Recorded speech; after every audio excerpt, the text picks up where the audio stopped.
Good morning. The corona situation keeps getting worse, and if even for just a day, India has beaten Brazil to the world's #2 slot when it comes to the number of fresh daily infections.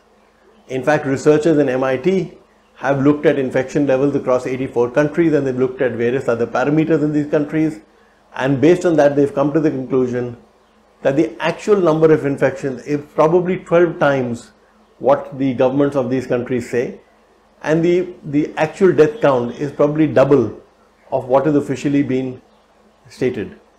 As a result of their studies, these researchers conclude that the number of infections, the corona infections, will probably rise from around 12 million right now to about 249 million in about a year's time, and the number of deaths will rise from about 5.5 lakhs right now to about 1.8 million. This, of course, assumes that there will be no medical breakthroughs, no vaccines, remdesivir and these kind of drugs will not really be effective in controlling corona. Now, if that's a huge jump, keep in mind the fact that of India's 7.2 lakh cases, as our lead story points out, 2/3 were added in just the last 1 month. And the number is even higher. It's 70% for states like Tamil Nadu and Delhi, and 75% when it comes to states like Karnataka and Andhra Pradesh. In fact, a large part of the jump in recent weeks in India has come from some of these South Indian states, apart from, of course, Maharashtra, which continues to contribute quite steadily to the corona coal.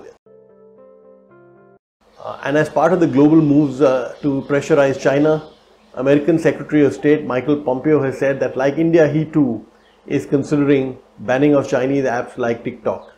In fact, the Secretary of State has gone so far as to say that Americans should download TikTok only if they don't mind their personal data getting into the hands of the Chinese Communist Party. And an interesting aside, with the Chinese extending their security law to Hong Kong, a lot of Western technology companies such as Facebook are not quite clear as to how they should deal with this. How should they will deal with the request of the Chinese government for data on people in Hong Kong. Now, what's interesting is that TikTok, which the Secretary of State Michael Pompeo has accused of being a patsy for the Chinese government, TikTok has actually quit Hong Kong, or said it will quit Hong Kong, because it says it doesn't want its data to get into the hands of the Chinese government. And as part of India's moves to try and ratchet up the pressure on China, the Intelligence Bureau is actually insisting that no remote access will be allowed for the 5G trials, and all data that is to be got from there is to be stored locally. Now, this will probably make it very difficult for Chinese companies to participate in the trials. So in a sense, it is essentially one more attempt by the government of India to put pressure on the Chinese. Bajaj Auto will be forced to shut its operations from July 10 to 18 as the local government, as the Aurangabad authorities have decided to clamp down, and enforce a lockdown from those days, essentially to keep the spread of corona. Now, Rajiv Bajaj, who is the head of Bajaj Auto, has imposed very sharp pay cuts for this period with the condition.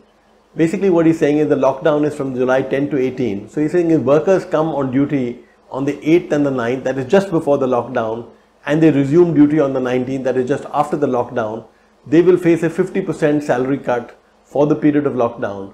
And for the rest of the workers, it is going to be a 100% pay cut. Now, that seems very harsh, since, if there are infections in a workplace, in a factory, how many of us would want to go and work there? So it is quite normal for the workers in Bajaj Auto and the trade unions out there to be demanding that the company shut down. After all, keep in mind that, given the number of infections in Bajaj Auto, the infection levels are probably around 3 to 4%. For India as a whole, they're about 0.6 or 0.5 or 0.6%. So that's a reason which justifies Bajaj Auto shutting down till the infections are under control. But keep in mind, infections in India, they're going to treble in around another month, or perhaps even a little less. So what do you do in a situation like this? Shutdowns are an obvious answer, and we've tried this before. But as we've seen before, the economic costs of shutdown are equally large. So that's a big conundrum which we need to deal with, which we need to grapple with. On a different note, the Aurangabad shutdown essentially sort of reinforces what Nomura had said, and we had talked about this yesterday, if you recall. So what Nomura had said was, apart from anything else, the rising levels of infection, of corona infections, which could lead to factories shutting down and people, not going out to do shopping and things like that will dampen India's revival. So which is why, for example, in July, Nomura's index showed that the levels of activity were actually coming down, and if there are more lockdowns like this, we will certainly see a further damping of economic activity. Our lead editorial today slams ICMR for its attempt to try and fast track the vaccine and make it come out in 6 to 8 weeks, especially after Bharat Biotech, which is the creator of the vaccine, had in its initial application said that it would take about 15 months for it to get ready. In fact, the choice of Independence Day to release the vaccine clearly suggests that there was a political angle to it.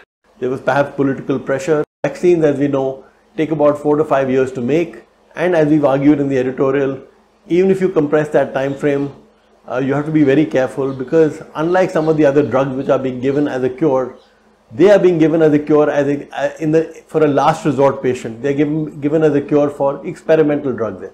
Vaccines are going to be given to healthy people.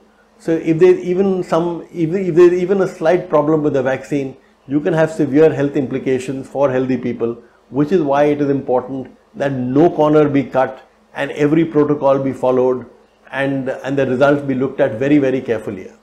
In fact, we make a similar point regarding the ramp up of testing that is happening. It's happened in the capital. The testing levels have quadrupled since Home Minister Amit Shah decided to take control of what is happening in Delhi. But the problem is, as we argued in the editorial, that most of the testing that is being done in Delhi, most of the additional ramp up has been done through what is called a rapid antigen test. Now the rapid antigen test is very quick. You can get the results in about half an hour. But the problem is that it is not very effective. So basically what we've been saying is that, as the ICMR guideline says, that if somebody is missed out by the rapid antigen test, there should be a PCR test immediately, which is not happening here. So not only is this a problem in Delhi, the issue now is that many states which are being encouraged to increase testing are being asked to use rapid antigen tests. So we are saying this will give us a false sense of security, because there will be a large number of people testing negative, but that will actually harm the country as a whole. Our second editorial is on Dr. Gagandeep Kant quitting. Basically, she has said that she is quitting because of personal reasons, but as we note in our editorial, she has quit 2 months after a panel that she headed to look at new corona drugs and new vaccines. That panel was wound up. So we say that that's quite a problem, because Dr. Kant has impeccable credentials and she's vocalized her concerns over some of ICMR's decisions. In fact, in a pandemic, when very few people really know what's going on, when scientific knowledge is at a premium, letting go of a globally recognized expert is certainly bad news. Stay safe. Thank you.